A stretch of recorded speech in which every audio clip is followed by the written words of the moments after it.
Hey Lawrenceburg, looking for something new? Come to Happy G's, located at 210 East Gaines Street. We have pitching machines, batting cages, and even indoor golf. Come get your game on indoors at Happy G's. From the Tennessee Valley Weather Channel, this is your evening update. Clouds will be increasing as we head into the overnight hours. You can see the thicker low-level clouds now moving into central and north Mississippi. These will be moving in here over the next several hours. This will give us an opportunity to drop temperatures down into the 40s as we head through the next few hours, around the mid-40s or so, but then they start to warm up after midnight and will likely be back to the lower 50s as we head toward daybreak. Notice a little bit of rain down in the Louisiana and South Mississippi. That's with a warm front that will be coming north overnight, so we do expect showers and maybe a rumble of thunder late tonight and through the morning hours of Saturday before that lifts north. But our main attention is on tomorrow evening and tomorrow overnight for the potential for strong to severe thunderstorms. We still have a flood watch across the area for southern middle Tennessee into north Mississippi. This is valid until noon on Sunday for additional heavy rain coming, especially tomorrow evening and overnight, but a few isolated heavy downpours tomorrow morning. North Alabama not currently in the flood watch. National Weather Service in Huntsville still assessing that. However, they may add the area to a flood watch. But even if they don't, these areas have already had 3 to 5 inches of rain this week.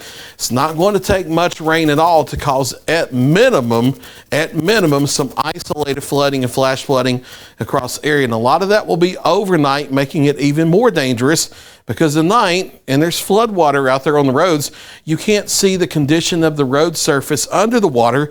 It may be washed away for all you know. So we're going to have to pay careful attention, especially if you do have to travel tomorrow night. In addition, there's this risk of severe storms tomorrow evening and overnight. Level 2 out of 5 risk continues for all of our southern Tennessee counties, back through a large part of North Alabama. But notice the enhanced level 3 out of 5 risk now in the portions of Tishomingo County, Mississippi, portions of Colbert County and Franklin counties in northwest Alabama. And for at minimum a damaging wind threat that could be pretty widespread, they may have to expand that a little farther north and east for at least a wind potential. But we'll also be watching for the possibility of a few spin-up tornadoes tomorrow evening and overnight with the main line. Elevated threat of damaging winds of 50, 60, 70 miles an hour. Not every single person in the viewing area is going to see wind like that, but the line itself may produce that type of wind in multiple locations, and it's going to be easier to knock down trees and power lines because of how saturated the ground is, making the soil softer and easier to ply around, and also making the tree root system weaker. It's just easier to knock down trees and lines that cause damage because of that. Low risk for hail, but I can't rule out 1 or 2 storms with hail of pea, dime, maybe quarter size. Not a big risk, however. Flash flooding is the other elevated risk area-wide across the region, especially tomorrow night. Here's the Futurecast breakdown, and first off, it's getting current temperatures incorrect by several degrees. It is several degrees too cold and not nearly widespread enough with cloud cover earlier this evening. You have to tack on several degrees to this. Now, it eventually course corrects itself for tomorrow, but for the overnight, it's not handling things well. It does bring the cloud cover in overnight, but for large part, cloud cover is already here. Showers and a rumble of thunder through the late overnight into the morning. Notice how it has 40s tomorrow around daybreak. I think that's going to be lower 50s here because we're already starting to model several degrees too cool. You have to account for that. However, once we get into the day and these southerly winds tomorrow, even away from thunderstorms that may gust over 30 miles per hour, they bring the warm, humid air northward. The model does course correct itself and get us into the mid to upper 60s by the afternoon and evening. Notice how the model has a couple of supercells out ahead of the line just to the west of our viewing area over southwest Tennessee, north Mississippi. There could be a couple more down in the east central Mississippi. We'll have to watch that.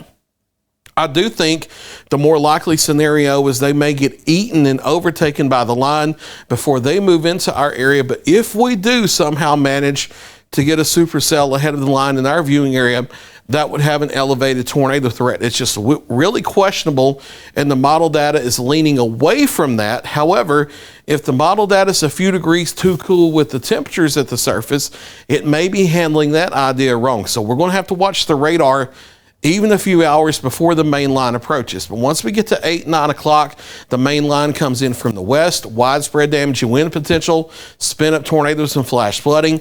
That continues east across the area through 9, 10, 11, 12 o'clock. I think by 1 to 2 a.m., the entire severe weather threat is east of us and winding down, but lingering showers continue on into daybreak. And then it's going to be cool around here as we head through tomorrow. You're going to see a 50 on Sunday, but that's during the pre-dawn. We're going to be 40s and probably dropping into the 30s as we head through the late morning and the afternoon as cooler air arrives across the region.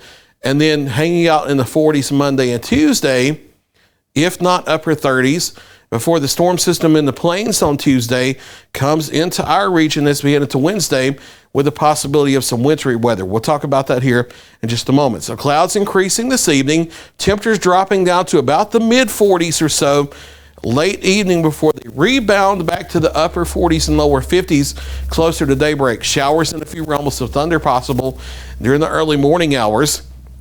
Getting up to the mid to upper 60s tomorrow afternoon. Morning, scattered showers and thunderstorms. A break late morning into the afternoon. And then evening and overnight, that's when we're watching for strong to severe thunderstorms. Rain ending Sunday morning. Again, that 50 is likely in the morning, not in the afternoon. And it could happen before sunrise, to be honest with you. Cooler next week. And then we'll watch this thing toward the middle of next week for still the chance of rain mixed with some sleet and snow. The models are still waffling around with who gets rain and who gets wintry weather in the area. So we don't have confidence on specifically who gets what just yet. But I do think either accumulating snow will include parts of the area next week, or it will be really close by and just a couple counties away at most. So we'll be watching this carefully. Let us get through the system tomorrow, and then we'll start detailing this thing for Wednesday. Turning much colder, though, as we head toward the middle and latter part of next week. There's Look for latest 7-day forecast. I'll be back at 9 o'clock for a final check of your local weather.